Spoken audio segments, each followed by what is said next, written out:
Salutations, bienvenue dans DCP du ciné et des potes, votre émission bimensuelle de cinéma. J'ai avec moi ma team de choc, Julien, Jérém et Fred. Salut. C'est la fin de l'année 2024 et on enregistre cette émission au lendemain de Noël. On espère que vous avez passé de bonnes fêtes et que vous écoutez cette émission en famille, entre amis ou seul en vous délectant d'un somptueux vin rouge allongé dans votre sofa auprès du feu. Posez-vous pour cet épisode qui va retracer les 3 dernières semaines cinéma de l'année 2024. Au programme donc beaucoup de films, parmi eux Nosferatu, Mufasa, Wicked et tant d'autres. Vous avez un timecode dans la description si vous souhaitez sauter immédiatement à la critique de votre choix. En fin d'émission, Jérém nous fera les chiffres de l'année 2024 et moi j'ai glissé quelques petits jeux qui j'espère sauront vous plaire. Exceptionnellement, il n'y aura pas de joker puisque le contenu de cet épisode est déjà bien chargé. Je rappelle que vous pouvez nous écouter sur toutes les plateformes de streaming et sur YouTube et vous pouvez nous suivre sur Insta, X et TikTok. Mais comme d'habitude, on va commencer l'émission avec des actualités. Jérém se tient extrêmement droit. Ça va à ton dos ? Oui. Très bien. Ça va les actus ? Oui, mais attends, pourquoi cette question ? Mais je sais pas, je t'ai jamais vu dans cette posture en mode genre de dos droit. Je prends mes aises. Bah prends tes aises pour nous dire ton actu. Bah je vais évoquer les déclarations de Tony Vinciquerra, le président de Sony Pictures Entertainment.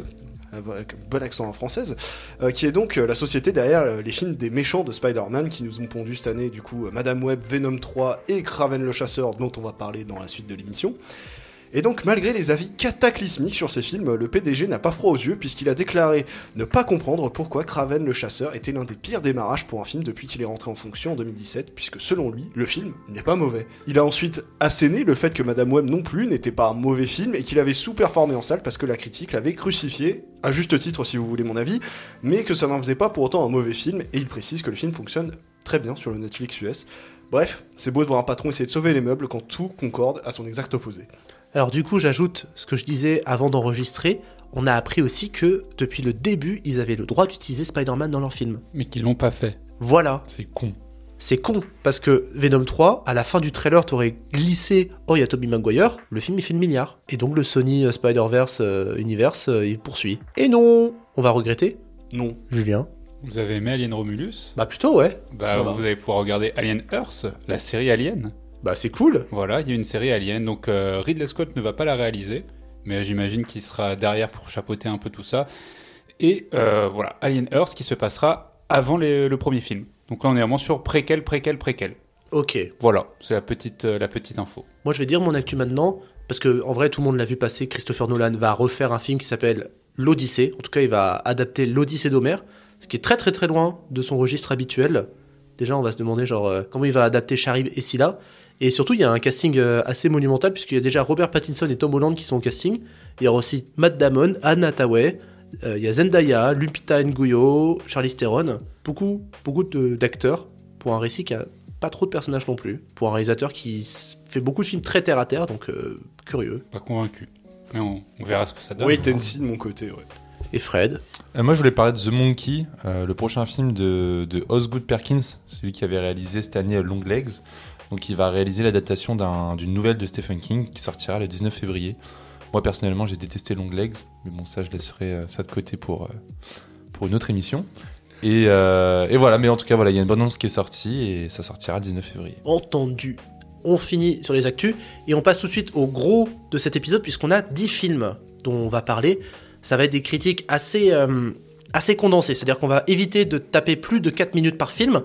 Donc on va essayer d'aller vite, mais aussi d'être complet et de dire des choses intéressantes sur les films. Le premier film est sorti le 25 décembre. Je crois que c'était ta plus grosse attente de l'année, Fred. Un peu. Le Nosferatu de Robert Eggers. Donc c'est la 3e version de Nosferatu après celle de Murnau et celle de Werner Herzog. On était très curieux. Après c'est une éternelle adaptation du Dracula de Bram Stoker qui se lance. J'ai bien aimé. Ah ouais. Non mais ouais, franchement. Ah moi j'ai pas aimé. Ah bon ? Ah non, j'ai pas du tout aimé. Je sais pas, j'étais en repas de famille moi le 25, donc je l'ai pas vu. Ah ouais, c'est vrai. Ah, okay. C'est vrai que cet homme a une famille. Merde, j'ai pas de ouais, non. Non, en fait... je dirais pas déçu, mais en fait j'avais une attente de fou qui a commencé un peu à se vider. Plus les mois passaient pendant l'année, plus j'étais un peu moins impatient parce que je me rendais compte que effectivement Eggers est très bon pour certains films et pas très bon pour d'autres. Moi j'avais pas trop aimé The Northman par exemple. J'avais beaucoup aimé. Et j'avais un peu peur que ça soit une redite, et en fait c'est un peu ça le film, c'est que quand tu connais très bien le mythe du vampire, bah, tu te fais un peu chier, quoi. En même temps, il n'y a pas grand chose à redire, j'ai l'impression, sur Nosferatu, quoi. Pas réadapter littéralement Bram Stoker, je vois pas ce que tu peux ajouter de plus au récit. Bah ouais, c'est ça, mais même moi, enfin, l'histoire on la connaît, mais je sais pas, l'esthétique elle m'a tellement fait plaisir aux yeux que j'étais vraiment. Alors que moi, ça va, m'endormais. tu vois. Ouais, mais m'endormais. ouais, c'est ça, j'ai un peu, enfin, je suis pas aussi genre méchant que Fred. Moi, j'ai passé un bon moment devant, tu vois.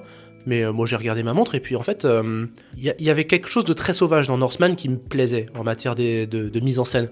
Et je trouve que la mise en scène de Eggers dans Nosferatu, genre, elle est très esthétique, mais genre, elle est très vide de sens, tu vois. C'était exactement le même ce que tu évoques, Julien. Genre, c'est le problème auquel on se confronte quand on adapte un récit aussi adapté que Dracula. C'est genre, qu'est-ce que tu rapportes de plus? Et Coppola, moi, c'est mon point de comparaison, hein, mais c'est un peu bête, mais c'est le Dracula de Coppola qui est tellement genre riche en sous-lecture. Et là, celui-là, il trouve pas une raison de se voir plus qu'un autre en tant qu'adaptation de Dracula.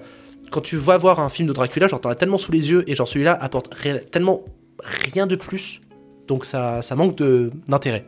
Moi, j'ai l'impression qu'il avait des bonnes idées de mise en scène, mais c'était tellement appuyé qu'il les montrait mais constamment. Moi, je trouve par exemple dans le film l'utilisation du panneau, bah, c'est presque, en fait, il y a que ça, quoi, que des panoramiques. Il l'utilise une première fois, une deuxième fois, et en fait tout le film repose sur ça. Et en fait, au bout d'un moment, t'es un peu en mode bon bah il tente d'autres trucs, un peu comme dans The Lighthouse. C'est que The Lighthouse, il y avait beaucoup de moments très sombres, donc c'était un 4/3 le format du film, donc tu étais très oppressé. Et là, c'est un peu le même truc, sauf que là, il joue sur les noirs dans le décor. Des fois, on est un peu paumé, parce que du coup, c'est très resserré, donc c'est assez intéressant.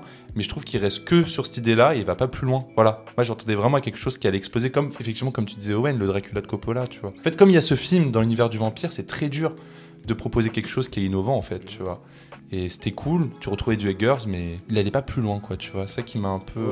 Moi, il y a que l'esthétique du film que je retiendrai. Les acteurs, très vite fait. Enfin, moi, je trouve que Lily Rose Depp fait vraiment bien le taf. Oui, fait bien le taf, j'ai mais eu elle est pas peur, non hein. plus, J'ai eu peur, mais. Même Nicolas Hoult, pour qui j'ai vraiment une sympathie très profonde. Bah, Ron Taylor Johnson, comme dans Craven, il a aucun charisme, hein, sinon, mais. Quoi? Ah, je suis désolé. Oh, ça va, il faisait le taf quand même, non? Ah, Je trouve suis qu'il était désolé. bon. Je trouve que Aaron Taylor Johnson, ça pas dans ce Ah film, ouais D'où il a zéro charisme dans Craven. Je trouve pas. Non, je regarde. Non, je trouve qu'il Il était bon. mais il est très bien. Ouais, je suis pas fan, mais. Bah, après, voilà, bon, bah, Bill Skarsgård en Nosferatu, bon, bah.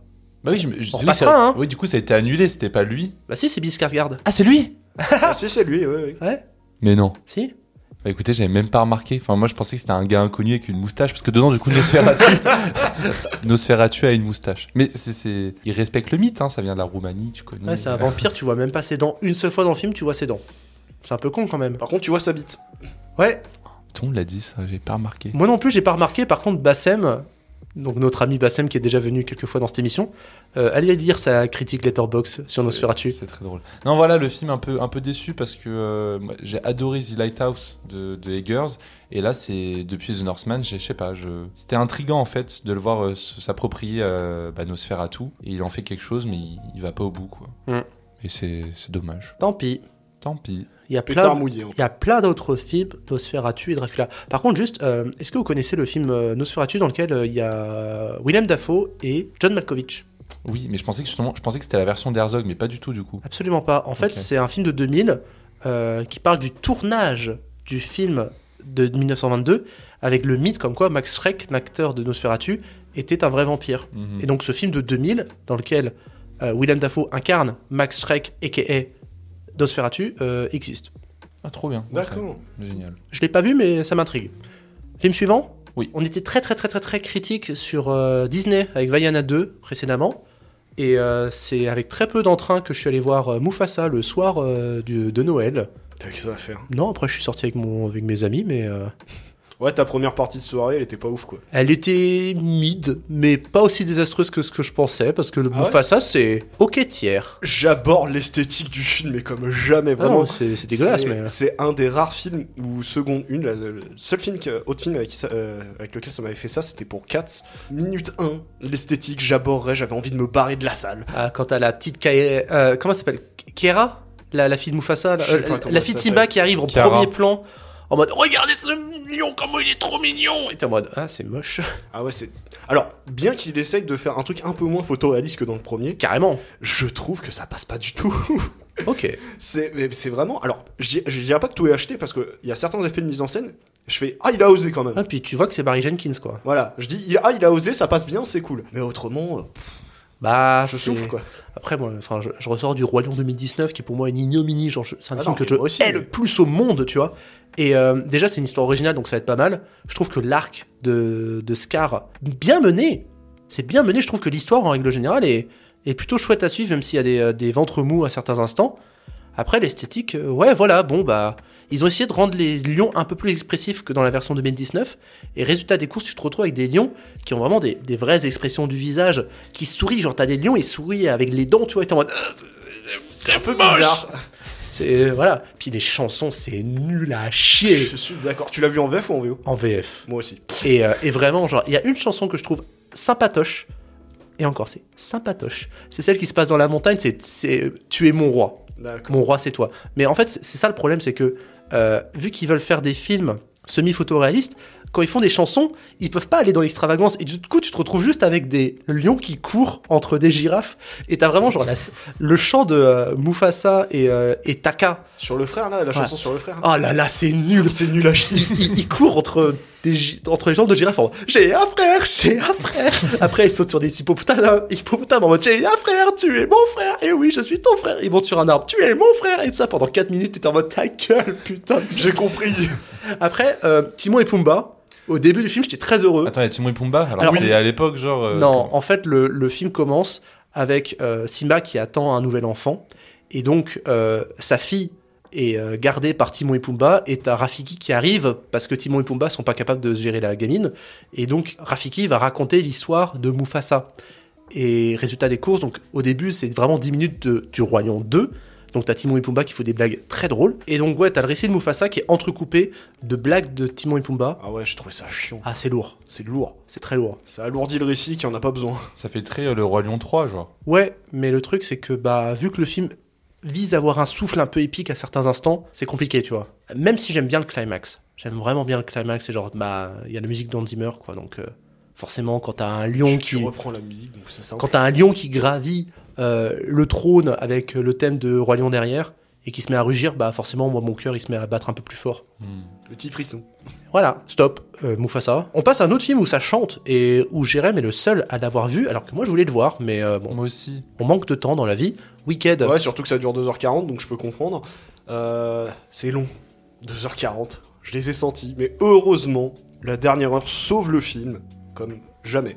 Parce que vraiment, je m'étais fait chier tout du long. J'ai commencé à regarder. J'ai regardé ma montre pour voir combien de temps au film il restait. Je me suis dit, ah, il reste quand même 1 heure. Et c'est à partir de là où le film s'est dit, tiens, je vais peut-être être intéressant, je vais te proposer des trucs qui sont pas mal. Bon, après, ça concorde avec le moment où Jeff Goldblum apparaît à l'écran. Et étant un fanat de Jeff Goldblum, moi, tu me le mets dans un film, je suis content.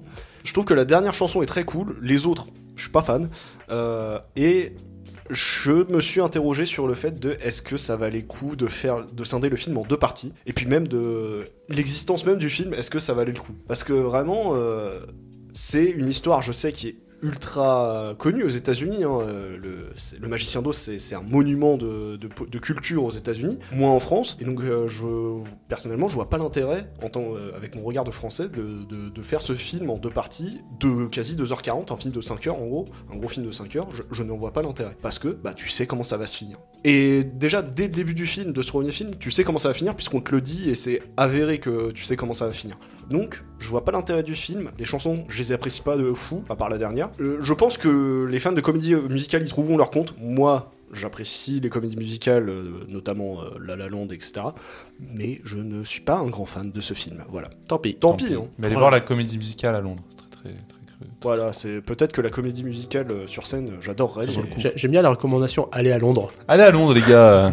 C'est juste à côté. On quitte le cinéma américain un petit peu et on passe au cinéma français, mais pas le cinéma français de Paris, le cinéma français de la campagne et des accents et des fromages.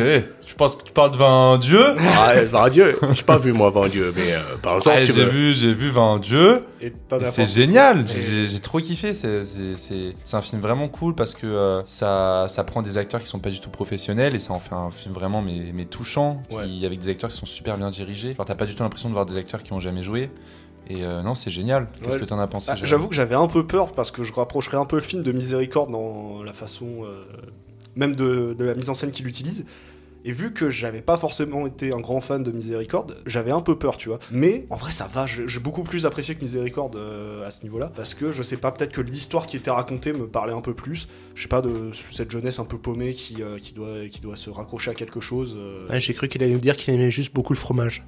Ah, j'aime beaucoup le fromage aussi, j'adore le comté. Hein, mais... Non, en fait, ce que j'aime dans ce film, c'est que comme c'est des acteurs qui sont pas professionnels, t'as un jeu qui est beaucoup plus sincère, qui est pas joué. Et du coup, même si la mise en scène, moi je trouve qu'elle est super cool quand même, elle tente plein de trucs et tout, Louise Courvoisier. Je trouve que de par leur sincérité dans leur jeu, parce qu'ils ils savent pas jouer en fait, enfin, ils apprennent à jouer avec leur sincérité, du coup t'es beaucoup plus touché, beaucoup plus marqué. Et donc non, c'est génial. Vraiment, moi j'ai adoré. Qu'est-ce qu'on peut dire de plus? Oui, en fait, on s'intéresse.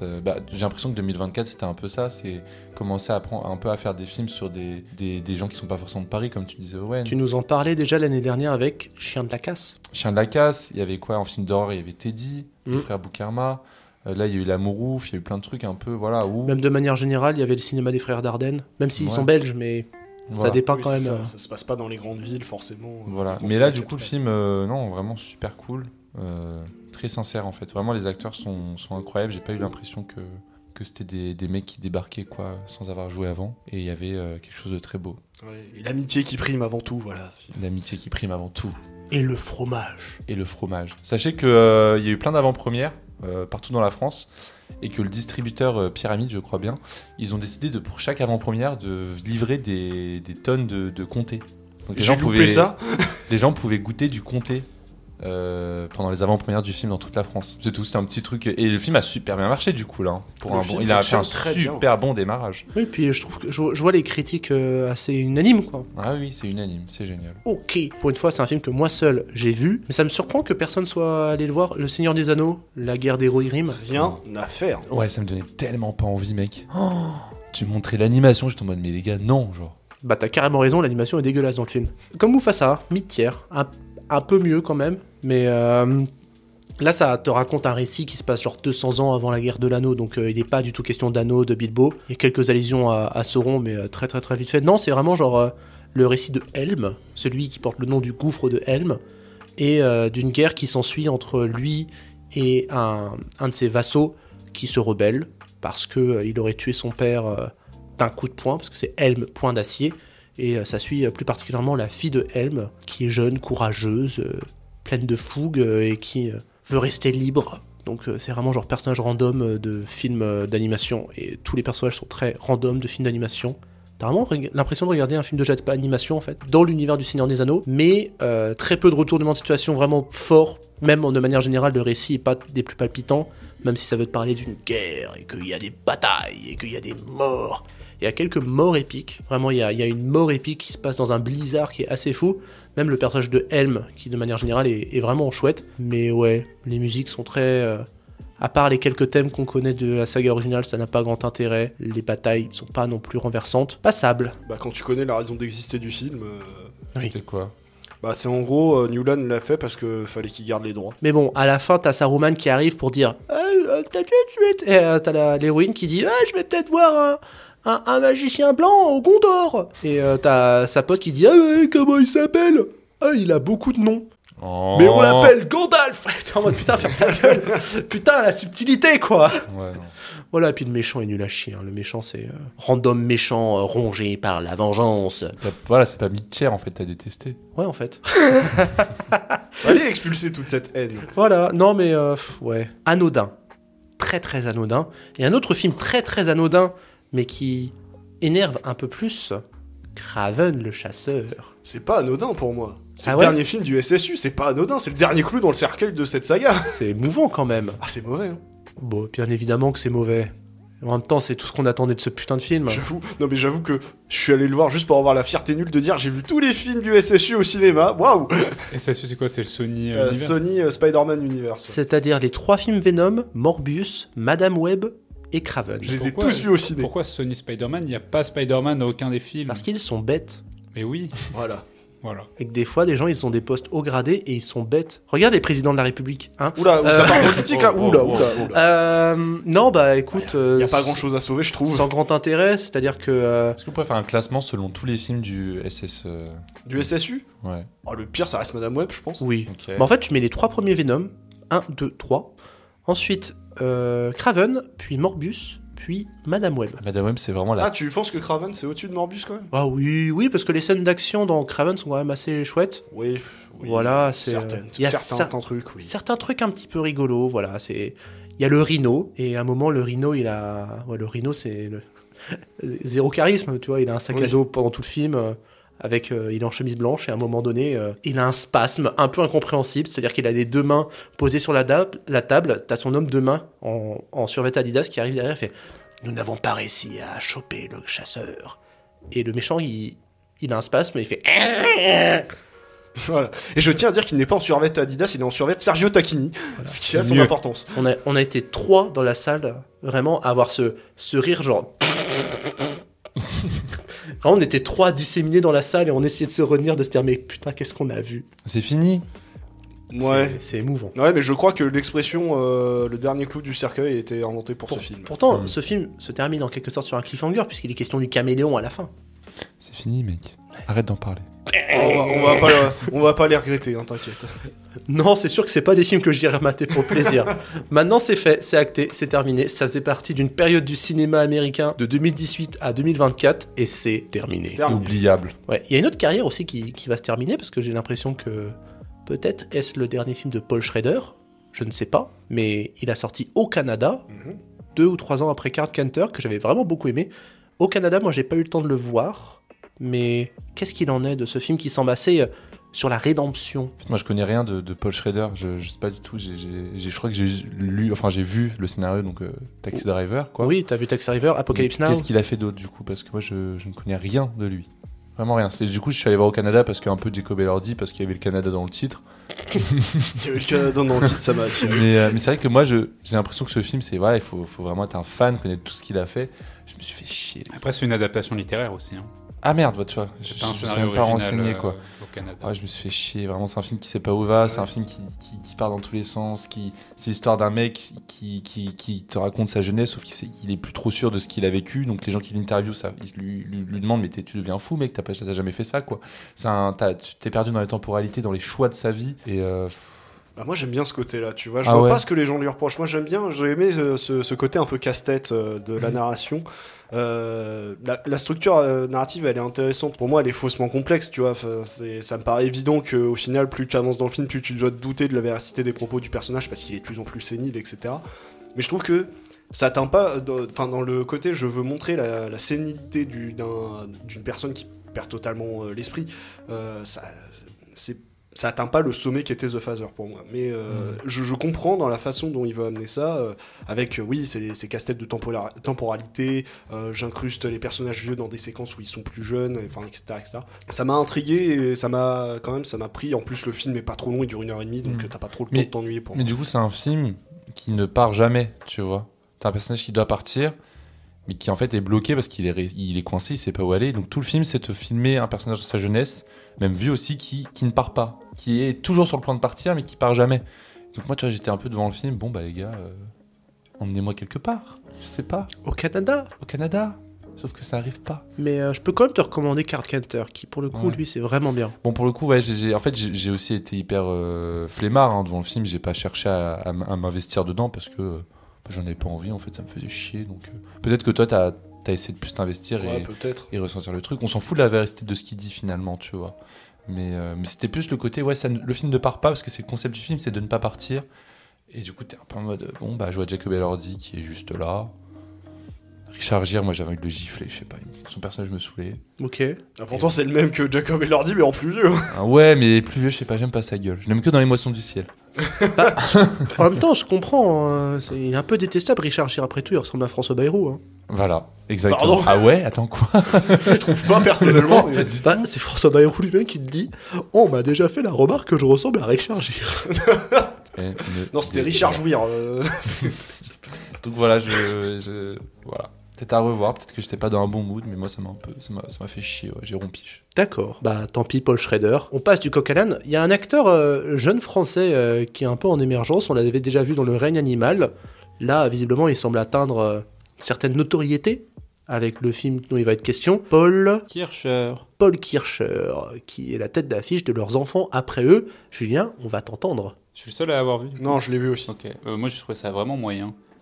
Voilà. Et c'est très intéressant parce que le film est vraiment à mettre en concordance avec L'amour ouf. Ah oui, c'est ce Puisque que j'allais dire. de base, ça devait être Gilles Lelouch. Gilles Lelouch, voilà, pardon, qui devait le réaliser. Ça devait être une série aussi. Et ça a une importance parce que je trouve que le film, il manque vraiment des éléments.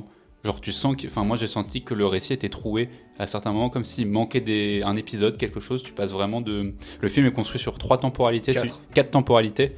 Donc, qui correspond, je crois qu'il y a à peu près quoi 2 ans Il y a 2 ans d'écart. 2 ans ça, d'écart à je sais chaque pas. fois. Et je trouve que c'est très, en termes de rythme, c'est très, très dissolu.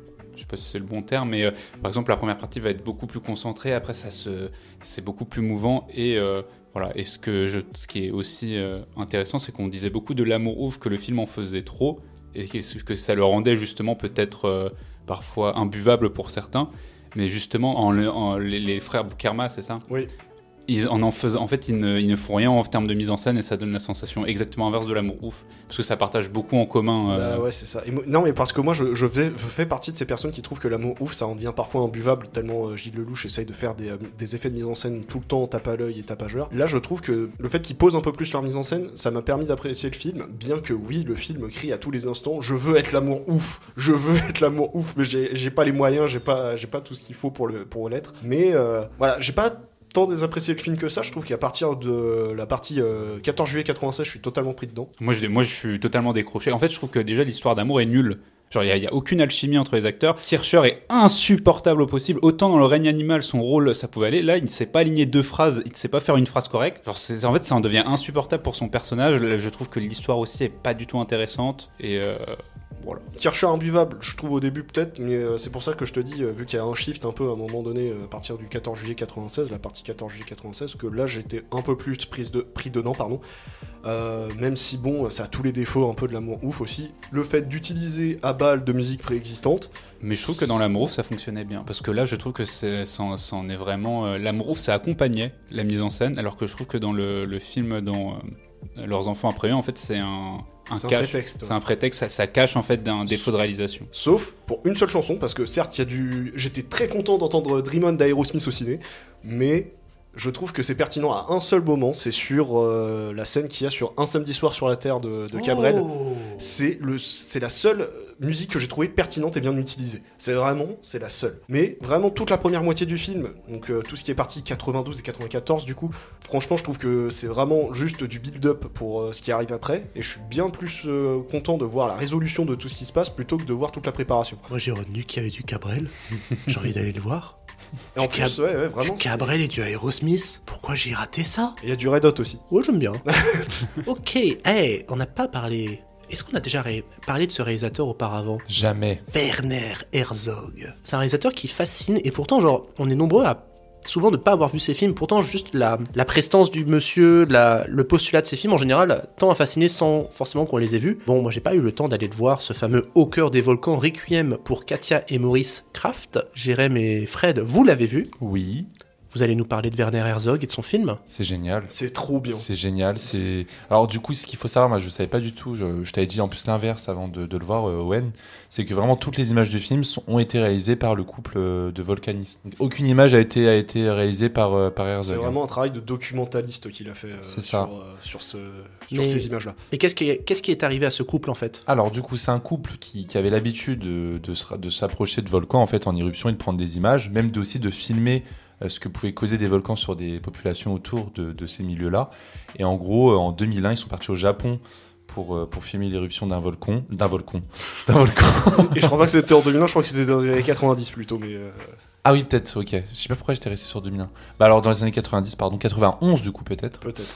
Et en fait, malheureusement, le volcan a été imprévisible et les a tués. Ah. Tous les deux. En fait, c'est ça, la structure du film, elle est super intéressante, bien que redondante au milieu. Mais la structure du film, c'est vraiment... Werner Herzog t'explique, un peu d'où ils viennent au tout début, mais après, il passe sur ce qui a causé leur perte. Mais en fait, il revient tout ce qui s'est passé antérieurement. Et il te montre, au début, oui, du coup, il filmait plus comme ça. Après, ça a changé, sa mise en scène, elle est plus passée comme ça. En fait, c'est son œil qui l'apporte, que je trouve super intéressant. Il est fasciné par ces images, parce que de base, du coup, ce couple couple-là, c'est des gens qui sont rencontrés à l'université, qui étaient à fond sur la chimie, sur les volcans, tout ça. Et en fait, peu à peu, leur recherche s'est transformée en film. C'est des gens qui étaient juste fascinés par des images belles que de filmer juste des volcans en éruption et de ce qui se passait autour. C'était des réalisateurs sans vraiment qu'ils en soient, quoi. On dirait exactement le même procédé que Grizzly Man. Et c'est pour ça que j'avais envie de le voir, parce que je me suis dit, tiens, ça fait un peu penser histoire avec des images qui ont été retrouvées, enfin, qui reprend de quelqu'un d'autre pour en faire son propre montage. Je trouve que ça me faisait vachement penser à Grizzly Man, et j'avais adoré Grizzly Man quand on l'avait vu.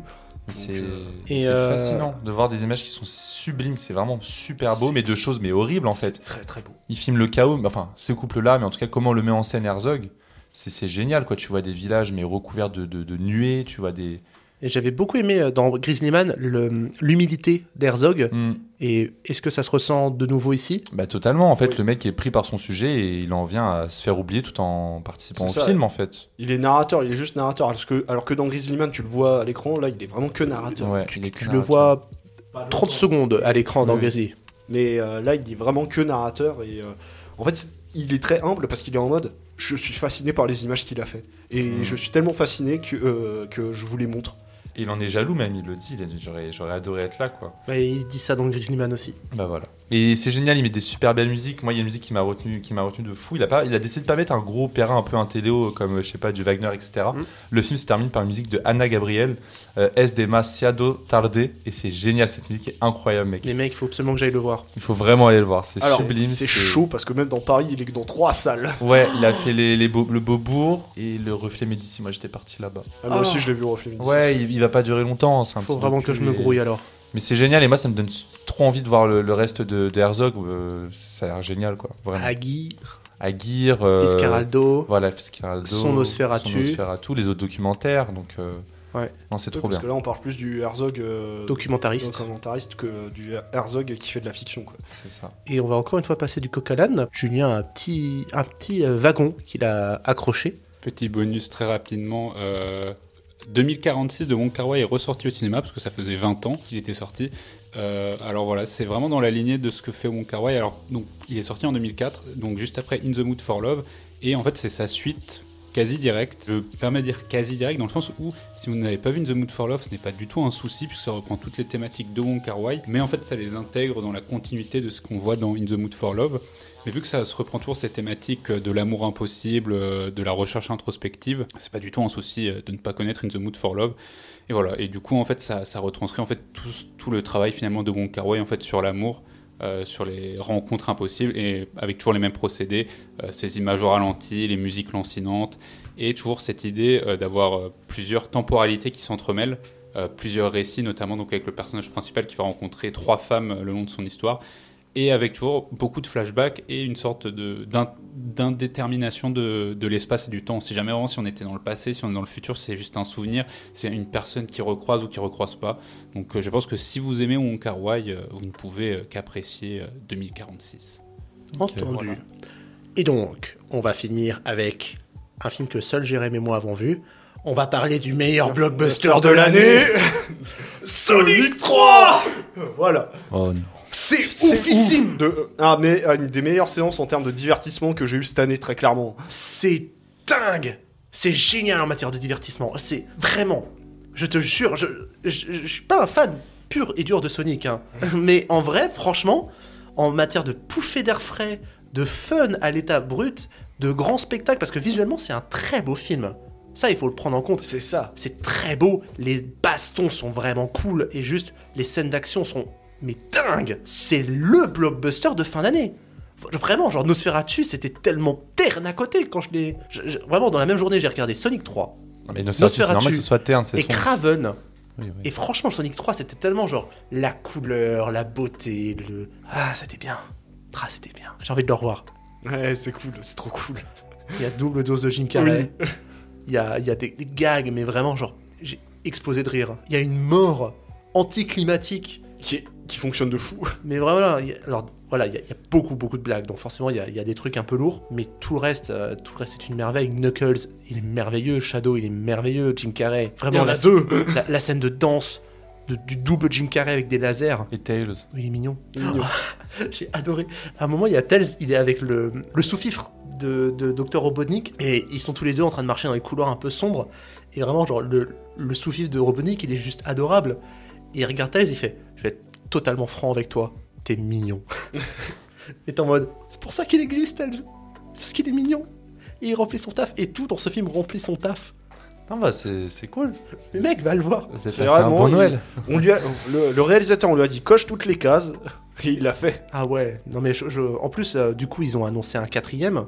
La scène mid-crédit, mon dieu. Ouais. Vraiment, Bon, allez, dites. et pareil, non, mais pareil, pour pas spoiler, mais je suis rarement très hype pour un film. Mais quand j'ai vu la scène mid-crédit de Sonic 3, pour Lola, Sonic 4, je l'attends comme jamais. Vraiment. Pour moi, le Sonic 3, on est sur le sommet des adaptations de jeux vidéo. Parce que déjà, il adapte un jeu vidéo qui a une histoire assez fun, qui est Sonic Adventure 2. Et là, ils en font un vrai film, tu vois. C'est pas genre Mario où ils sont obligés d'adapter des trucs qui, sur le plan filmique, n'a pas de sens. Genre les blocs dans Mario, ça n'a pas de sens parce que ça a du sens dans le gameplay, mais ça n'a pas de sens dans le film. Là, tout dans Sonic a du sens sur le plan cinématographique. Bah, les pièces dans Sonic. Les anneaux, tu veux dire? Les anneaux. Ouais. Oui, mais justement, dans les films précédents, ils ont réussi à en trouver une raison d'exister. Ouais. Donc tous les éléments de level design et de gameplay dans Sonic trouvent leur intérêt dans Sonic 3 et sont très bien menés en fait. Tout est très bien utilisé, tout est très cohérent et tu peux très bien te mater Sonic sans avoir fait les jeux et juste passer un super bon moment. Et si t'es un fan de Sonic et que t'as toutes les refs, mais quel bonheur! C'est vraiment genre, je dirais pas que c'est incroyable non plus, mais on dit que c'est incroyable. On dit que c'est incroyable sur le plan d'adaptation vidéoludique, mais même en matière de pur divertissement, je pense que c'est la meilleure chose que tu peux emmener voir ton gosse aller voir, quoi. Ok. Voilà, et Keanu Reeves, double Shadow en VO. Oh. Et il est très bon dedans. Bon, alors je vais le voir. Non mais franchement les gars, c'est genre avec vos potes, avec vos enfants, avec vos copines. Nos enfants. Je sais pas, un jour peut-être. Oh. En tout cas, voilà. Peut-être qu'il y a des auditeurs qui ont des gosses, on sait En pas. tout cas, oui. j'ai coché Sonic 3 sur la liste des films que je montrerai à mes gosses. Ok. Voilà. Il y a une liste de films que tu montreras à tes gosses. Ouais. C'est trop mignon. Mais oui, comme Tails. Bref, on a fini les critiques, on a parlé de 11 films, ce qui est quand même pas mal. La première partie se termine, la deuxième va être un peu moins longue, mais elle comptait aussi la chronique la plus longue des chiffres, puisque JRM va faire le bilan 2024, il est en train d'étirer tous ses muscles avec une minutie très très forte. Comme l'année dernière, du coup, je vais vous proposer une gargantuesque chronique divisée en deux parties. Donc la première, maintenant sur les chiffres de 2024. On va voir ensemble les principaux chiffres de cette année. Et une deuxième partie dans l'émission de la semaine prochaine, qui sera sur nos chiffres de 2024. Pour l'heure, voyons donc les chiffres de 2024 en termes de box-office. Vu que l'année n'est pas totalement terminée au moment où nous enregistrons l'émission, je précise que les chiffres que j'ai pris sont arrêtés à la mise à jour des box-office du dimanche 22 décembre. Tout d'abord, les champions du box-office, quels sont-ils? On va essayer de voir ça dans plusieurs pays et voir certaines similitudes, mais aussi des différences. La tendance évidente, c'est que la première place du box-office dans une majorité de pays se jouait entre un trio de films, Vice Versa 2, Moi Moche et Méchant 4 et Deadpool et Wolverine. En regardant de plus près, on voit que Vice Versa 2 a clairement l'ascendant sur les deux autres, car dans une majorité de pays pour lesquels j'ai pu trouver un box-office détaillé, c'est bien Vice Versa 2 qui l'emporte. Pour rentrer plus dans le détail, aux USA, c'est donc Vice Versa 2 qui se trouve en tête du box-office de l'année avec plus de 652 millions de dollars de recettes, Deadpool et Wolverine suit derrière avec près de 636 millions, et enfin le podium est complété par Wicked avec plus de 383 millions. Ah oui, c'est un gros carton alors. Spécifiquement aux USA, ouais. Pour tout vous dire, la rivalité entre Vice Versa 2, Moi Moche et Méchant 4 et Deadpool et Wolverine était présente partout. En Allemagne, Vice Versa 2 est en première place avec 1,4 million d'entrées de plus que Moi Moche et Méchant 4, et Deadpool et Wolverine est troisième avec près de 2,4 millions d'entrées de retard sur le film en tête. Le classement est similaire au Brésil, où là, Vice Versa 2 explose toute la concurrence avec près de plus de 22 millions d'entrées, soit 14 millions de plus que Moi Moche et Méchant 4 qui est deuxième, et Deadpool et Wolverine est juste derrière à 400 000 entrées du deuxième. En Italie, le podium est également similaire, Vice Versa 2 devance Moi Moche et Méchant 4 de près de 4 millions d'entrées, et similairement au Brésil, Deadpool et Wolverine est troisième avec un peu moins de 300 000 entrées d'écart avec le deuxième. Donc vraiment, c'est souvent ce pattern-là qui se retrouve. Cas particulier, l'Espagne où Vice Versa 2 est bien numéro 1, mais où Deadpool et Wolverine est numéro 2 et Moi Moche et Méchant 4 numéro 3, avec le même pattern. Du coup, Vice Versa 2 bien devant, près de 3,5 millions d'entrées de plus que son dauphin, et le troisième est à peine à 110 000 entrées de celui qui le devance. Petit point sur les pays qui n'ont pas un de ces deux films en tête de leur classement. La Chine, où on va avoir plus des films locaux. Juste pour vous donner le vertige, les 7 premiers films sont chinois avec un podium à minimum 71 millions d'entrées. Et il faut attendre la 8ème place pour voir un film d'une autre nationalité, en l'occurrence Godzilla X Kong le Nouvel Empire. Et si on retourne sur notre trio de l'année, cette fois-ci c'est Moi Moche et Méchant 4 qui est au plus haut à la 20ème place, 800 000 entrées devant Deadpool et Wolverine, et c'est Vice Versa 2 qui a le moins bien fonctionné au Pays de la Muraille, 2,5 millions d'entrées de moins que Moi Moche et Méchant 4. Ah oui, et puis tu te dis, ils sont 1 milliard, quoi, donc c'est le ratio et assez dingue, ouais.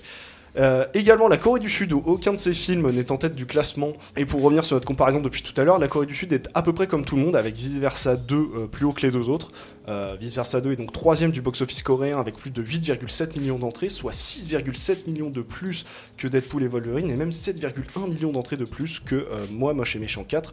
Moi Moche et Méchant 4 qui a fait moins d'entrées que des films comme Wicked, Kung Fu Panda 4, Furiosa, Mad Max Story, ou même Venom 3 en Corée. Ça n'a pas fonctionné de fou, Moi Moche et Méchant 4 là-bas.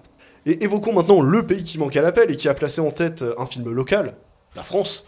La France fait donc partie de ces pays où aucun des 3 films en tête du box-office un peu partout n'y figure pas. On l'a déjà évoqué, mais un petit truc en plus est en tête du box-office de l'année avec plus de 10,8 millions d'entrées, et un autre film aurait pu le rejoindre à plus de 10 millions, c'est bien évidemment Le Comte de Monte-Cristo qui en est resté à 9,3 millions. Il faut remonter à 2014 pour voir 2 films français en tête du box-office hexagonal, et cette année-là, les 4 premiers films étaient des films français, puisque pour rappel, il s'agissait de Qu'est-ce qu'on a fait au bon Dieu, La Famille Bélier, Superchondriac et Lucie. Le podium est quand même complété par un des films phares de cette année, Vice Versa 2, avec plus de 8,4 millions d'entrées. Pour les deux autres, ils font partie du top 10. Moi Moche et Méchant 4 à la 6ème place avec plus de 4,4 millions d'entrées. Et Deadpool et Wolverine se placent 8ème avec plus de 3,7 millions. Enfin, au box-office mondial, ces 3 films phares sont en tête, bien évidemment. 2 films parmi ces 3 dépassent le cap de milliard, donc Vice Versa 2 et Deadpool et Wolverine qui ont dépassé le milliard. 2 films qui dépassent le milliard, c'est le même nombre que l'année dernière, donc ça bouge pas à ce niveau-là. Mais c'est bien donc Vice Versa 2 qui truste le haut du box-office avec près de 1,7 milliard de dollars de recettes, ce qui en fait le 8ème plus grand succès de tous les temps, contre 1,3 milliard pour Deadpool et Wolverine. Le film complétant le podium étant donc Moi Moche et Méchant 4 avec près de 970 millions de recettes mondiales. Il faut remonter à 2019 pour voir 2 films d'animation sur le podium du box-office mondial, année où le remake du Roi Lion, que je considère comme un film d'animation, et La Reine des Neiges 2 étaient respectivement aux 2e et 3e places du box-office de l'année. Pour se reconcentrer un peu sur la France, je vais vous donner pêle-mêle des chiffres que j'ai pu trouver. Dans le top 10, il y a 3 films français pour 7 films américains, soit exactement le même ratio que l'année dernière. Les films du top 10 ont atteint un minimum les 2,4 millions d'entrées. Baisse importante cette année car seulement 31 films ont atteint le million d'entrées contre 45 l'année dernière. Mais pour rappel, 3 films sont à plus de 8 millions d'entrées cette année, ce qui n'était pas arrivé depuis 1998, avec dans le lot le plus gros succès de tous les temps en France, Titanic, ainsi que Le Dîner de Cons et Les Visiteurs 2. En ce qui concerne les démarrages, le meilleur premier jour de l'année pour Vice Versa 2, avec 527 504 entrées.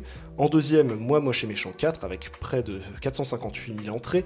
Et enfin, pour compléter le podium, Vaiana 2, à 456 000 entrées, donc des premiers jours uniquement trustés par des films d'animation. Et au niveau de la première semaine, Vaiana 2 fait la meilleure première semaine de l'année à 2 428 637 entrées. Un démarrage à plus de 2 millions, ça s'était plus vu depuis Avatar 2. Vice Versa 2 était à ça d'atteindre un démarrage à 2 millions, mais a eu quelques entrées de moins. Et le dernier en termes de meilleur démarrage, c'est Moi Moche et Méchant 4 avec 1,4 million d'entrées. En globalité, les entrées françaises s'élèvent à 155 millions sur 50 semaines et demie, on va dire, vu que je me suis arrêté au dimanche de la 51e semaine. Donc on risque d'être un peu loin des 166 millions d'entrées de 2023. La semaine durant laquelle on a enregistré le plus d'entrées en France, c'était celle du 26 juin au 2 juillet, avec plus de 5,1 millions d'entrées. Cette semaine était marquée par la sortie du Comte de Monte-Cristo, mais également le prolongement du succès de Vice Versa 2 qui en était à 2e semaine d'exploitation, et d'un petit truc en plus qui en était à sa 9e semaine d'exploitation. Et à contrario, la semaine la plus faible en termes de box-office fut celle du 24 au 30 janvier, avec tout juste un peu plus de 1,9 million d'entrées. Cette semaine-là, Un coup de dé d'Yvan Attal était en tête de la semaine lors de sa première semaine d'exploitation, et c'était également la semaine de sortie d'un film qu'on a vu et dont on a parlé dans DCP. Iron Claw. On continue vite fait sur des chiffres pour les USA. Pour atteindre le top 10 cette année, il fallait atteindre au minimum 193 millions de dollars de recettes. Pas de grosse surprise cette année car 90% du top 10 ont été pris par des suites. Seul Wicked peut être considéré comme étant un tant soit peu original, bien qu'il provienne d'un contenu déjà existant. On a donc 5 deuxièmes volets, Vice Versa 2, Vaiana 2, Beetlejuice, Dune Partie 2 et Twisters. Un troisième volet, Deadpool et Wolverine. 2 quatrièmes volets, Moi Moche et Méchant 4 et Kung Fu Panda 4. Et un cinquième volet, Godzilla x Kong, le Nouvel Empire. Donc c'est assez triste de voir que des suites en tête du box-office américain, car cela veut dire qu'on risque de s'en bouffer des suites pendant encore longtemps. Cette année, 20 films ont atteint les 100 millions de dollars de recettes, soit un de moins que l'année dernière. Le meilleur week-end de démarrage de cette année est pour Deadpool et Wolverine, avec plus de 211 millions de dollars de recettes lors de son premier week-end d'exploitation. On en a déjà parlé, mais pour la faire courte, c'est le meilleur démarrage d'un film rated R et le 6e meilleur de tous les temps. Juste derrière, Vice Versa 2 qui a 154 millions pour son démarrage. Et à savoir qu'en tout, 5 films ont dépassé les 100 millions de dollars de recettes lors de leur démarrage cette année, soit exactement le même nombre que l'année dernière. Terminons en parlant des chiffres du box-office mondial. Pour atteindre le top 10 cette année, il fallait faire minimum 451 millions de dollars de recettes. 36 films ont atteint les 100 millions de dollars de recettes mondiales contre 45 l'année dernière, donc encore une fois, chiffre en baisse. Mais c'est des films dont on a parlé dans DCP, des films qui ont atteint 100 millions de recettes mondiales. Il y a eu Furiosa Mad Max Story, par exemple, Joker Folia 2, Gladiator 2 ou encore Kingdom of the Planet of the Apes. Et donc le premier film français dans ce classement, c'est un petit truc en plus, à la 41e place, avec 84 millions de dollars de recettes mondiales, ce qui le place entre Terrifier 3 et Trap. Et donc terminons en parlant des déceptions au box-office cette année, car encore une fois, il y en a eu plusieurs. Malgré tout, Furiosa Mad Max Saga peut être considéré comme un échec, avec seulement 173 millions de dollars de recettes mondiales pour un budget de 168 millions. Lionsgate a écumé les échecs cette année entre Borderlands, 32 millions de recettes mondiales pour un budget estimé entre 110 et 120 millions, et The Crow, 24 millions de recettes mondiales pour un budget de 50 millions. Sony doit bien crasser des dents avec son SSU également, vu le démarrage de Craven et le flop qui a été Madame Web, pardon. Parce que Venom 3 en soi... Venom 3 est quand même c'est bien rentabilisé quand même, donc ça va. De son côté, Apple doit bien pleurer car ils ont investi 200 millions dans Argyle et ils se retrouvent à faire un box-office mondial à 96 millions. Et Warner doit également voir d'un mauvais œil Todd Phillips qui leur a fait sortir 200 millions du chéquier pour Joker Folia 2 pour un box-office mondial à 206 millions. Rien n'est comparable, au plus gros flop de l'année, voire peut-être le plus gros flop de tous les temps, Megalopolis. Non. Bah si, alors... Vu qu'aucun studio n'a vraiment investi d'argent, on peut dire que potentiellement Coppola vient d'endetter sa famille sur plusieurs générations, mais pour les 120 millions de dollars investis, seulement 13,8 ont été retrouvés en salle. Après, je me dis, c'est la thune qu'il a gagnée avec sa carrière. Il en fait ce qu'il veut. Il a pondu un truc merveilleux. C'est ça, c'est un flop à relativiser parce que vraiment, il y a vraiment que lui qui a qui a investi son argent, etc. Donc... Moi, je vois ça comme un cadeau très ruineux de sa part. Tu vois, c'est comme ta mère qui t'offre une PS5. Et voilà. Ça... C'est ruiné pour mon bien. Ne force pas, ouais. Sauf que là, il a fait un film de merde. Non. C'est donc sur l'endettement, enfin peut-être pas, de Coppola. L'endettement De Coppola qu'on va terminer. Merci mon ami. On va pas faire de Joker, mais on va conclure avec un jeu. C'est un jeu que j'étais très heureux de faire l'année dernière et que je ne peux faire véritablement qu'une fois par an, puisque c'est le jeu des meilleures critiques Letterboxd. Oh. Parce que Letterboxd, les gens sont un petit peu rigolos dessus, il n'est pas vraiment question forcément de faire des critiques très élaborées. C'est quand que tu nous rejoins, mec? Non. Et donc les gens font plus des blagues, des commentaires rigolos sur des films que de vraies critiques. Et donc c'est ça le jeu dont il va être question. Vous allez devoir deviner le film à partir de la critique un petit peu rigolote. On va commencer avec le premier film. Donc là, je vais vous sortir la critique. Comment expliquer à mes amis que j'ai pleuré de tout mon être en regardant un bébé canard apprendre à voler? Le robot sauvage. Voilà. L'autre critique que j'ai vue, c'est fou comment Pedro Pascal est sexy même en renard. Ah, ok. Sur le robot sauvage. J'aime pas que c'était Pedro. Ah, c'est lui qui fait la VO. En VO. Ouais, sachant que c'est beaucoup de critiques en anglais que j'ai adapté. Alors, bordel. Ça craint quand ton copain pète un câble et se prend pour le nouveau Jésus. Megalopolis? Non. Attends, c'est des films qu'on a vu ou pas à chaque fois? Ah oui, celui-là on l'a vu. Sinon, je peux sortir la deuxième critique, mais elle est un peu plus explicite. Austin Butler est tellement chauve. Je n'ai jamais vu quelqu'un d'aussi chauve. Dune 2. Bah oui, Dune. Il brille encore plus qu'Edward dans Twilight. Même Megamind n'est pas aussi chauve. Oui, c'est Dune 2. Moi, perso, je l'ai reconnu direct, même avec le masque. Mais bon, c'est pas une compétition. Nosferatu? Non. Même avec le masque? Attends, c'est pas une compétition, je l'ai reconnu même avec le masque. La deuxième critique Rancunier, moi? Sérieusement? On me l'avait pas sorti depuis longtemps, celle-là. Demande aux orphelins que j'ai recueillis pour me venger 20 ans plus tard si je suis rancunier. Ah, le comte de Monte Cristo, oui. Ah. Tu vas voir les réponses que tu vas te prendre. Moi, les blagues sur le masque de Pierre Ninet me font toujours mourir de Oui. rire sur Monte Cristo. Il y avait une dernière- il y Je avait- l'ai reconnu. il y avait un dernier commentaire aussi très drôle. Faut vraiment être Marseillais pour appeler sa fille Mercedes. Film suivant. Je serais prêt à boire tout l'océan du monde avec une paille rien que pour sauver ce chat. Flo. Flo. Ah bah oui. L'autre critique c'était bon sang, mais où ces animaux ont-ils appris à diriger un bateau? S'en fout. Film suivant. Le fait que le seul antagoniste du film s'appelle Emmanuel ne peut pas être qu'une coïncidence. Emmanuel de Doddy One. C'est l'antagoniste du film. Ah oui, je me rappelle d'un film avec un méchant. Ouais. Ouais, ça te dit un truc? Ouais, ça me dit un truc. Mais je. Et l'autre critique c'est on nique Uber Eats et on ouvre les frontières. L'histoire de Suleiman. Oui. Ah bah ouais. Alors l'autre film, c'est marrant comment ce film est à la fois le plus beau et le plus moche que j'ai pu voir dans ma vie. Yellow Police. L'autre critique c'était si Tommy Wiseau avait produit un film à 120 millions de dollars, ça aurait donné le même résultat. Oh. Non, je suis pas. Alors là, je suis d'accord. Je suis désolé, je suis d'accord. Allez. Moi, j'ai envie qu'on donne 120 millions de dollars à À Tommy Tommy Wiseau, Wiseau. il Il est où maintenant. Tommy Wiseau? On lui donne 120 000. Il a disparu depuis. J'avoue. Il avait pas fait un film de requin. Si, mais enfin, j'en sais rien.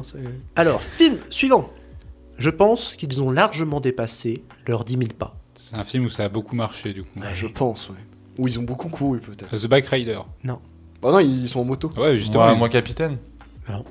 Pourquoi ils se sont garés à 800 mètres du restaurant alors qu'il y a un parking juste Ah, devant? le deuxième acte. Oui. Ah, j'ai pas vu. Et il y avait une dernière critique, c'était Vincent Lindon qui appelle Raphaël Quenard bébé, c'était pas dans mon bingo de l'année.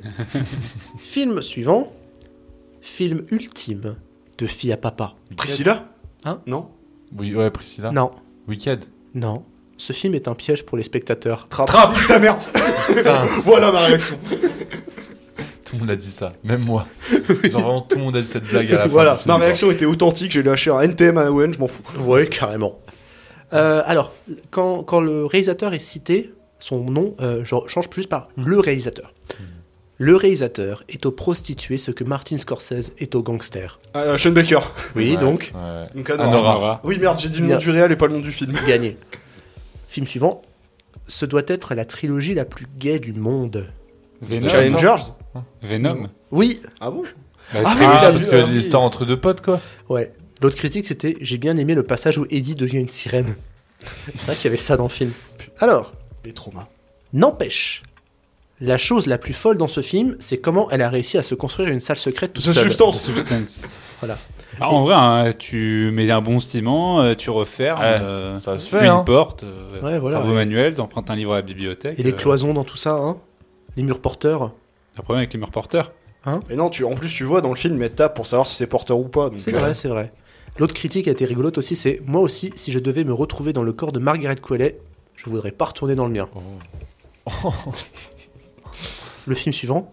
Je suis impressionné à chaque fois comment ce réalisateur réussit à faire des films hyper courts mais dans lesquels on s'ennuie quand même. Quentin Dupieux. Quentin Dupieux. Donc ouais. du coup, c'est l'autre. Donc c'est Dali. Voilà. Et l'autre critique qui est rigolote aussi, c'est peut-être je suis encore bloqué dans le rêve de l'évêque, on sait pas. Oh la vache, oui, il fallait que Parce j'en que souvienne de l'évêque, celle-là. Ah ouais, non mais fallait s'en souvenir de l'évêque dans... Ouais. Fallait s'en souvenir de ce film déjà. Quentin qui? Quentin Dupieux. Ça y est, hein, il a pas sorti un film depuis 6 mois, on l'a oublié. Eh, dis donc, ça faisait genre peut-être 3 ou 4 épisodes qu'on l'avait pas évoqué. Peut-être. Arrêtons. Alors, film suivant. C'est comme si Ryan Murphy essayait de faire un film dans le style de Pedro Almodovar. Attends, quoi? Ryan Murphy, le créateur de série, on est bien d'accord. Oui. Sans jamais nous connaître. Non. Dans le style de Pedro Almodovar. Dis un deuxième. L'autre critique, c'est un peu plus explicite. Bien évidemment que tous les gringos meurent à la fin. Emilia Un Pérez. western. Oui. Ah, Et, ok, ouais, je vois je vois le premier commentaire. et ce sera la dernière critique Letterboxd. Et ce sera donc la fin de l'émission. Grosse force à l'infirmier des urgences qui veut juste faire son taf, mais qui doit se taper 2 grands teubés bien gênants. Waouh. Quel film il y a eu à l'hôpital? Joker 2. Non. C'est vrai que ça aurait pu être ça, mais non. Sinon, je donne la deuxième critique, mais là, pour le coup, vous allez l'avoir direct. Mm. C'est clair que Clotaire, c'est vraiment un prénom de Ah, merde. l'amour ouf. Ah oui, putain, la scène de fin. Bah ouais, Clotaire, c'est quand même un vrai prénom de merde. On va pas se le cacher. Hein. Moi, j'appelle mon gamin Clotaire, c'est parce qu'il est pas désiré. Hein. RPZ si Clotaire existe après. Pensez au Clotaire qui potentiellement écoute DCP. Ça se fait pas, mais... Excusez-moi, monsieur. Bon, si vous appelez Clotaire, selon Owen, vous êtes en avortement. J'espère que vous avez quand même de bonnes relations avec votre parent. Bref, Putain. c'est sur cet humour très glissant que l'émission elle va se conclure. C'était la dernière émission de l'année. On espère que vous avez convenablement fêté la fin de l'année. Je rappelle que vous pouvez nous suivre sur Instagram, X, TikTok, et que l'émission, vous pouvez la retrouver sur YouTube et sur toutes les plateformes de streaming. On se retrouve dans une semaine pour une émission spéciale sur les DCP Awards, et on se fait des grosses bises. Allez, à la semaine prochaine. Bisous. Salut. Salut.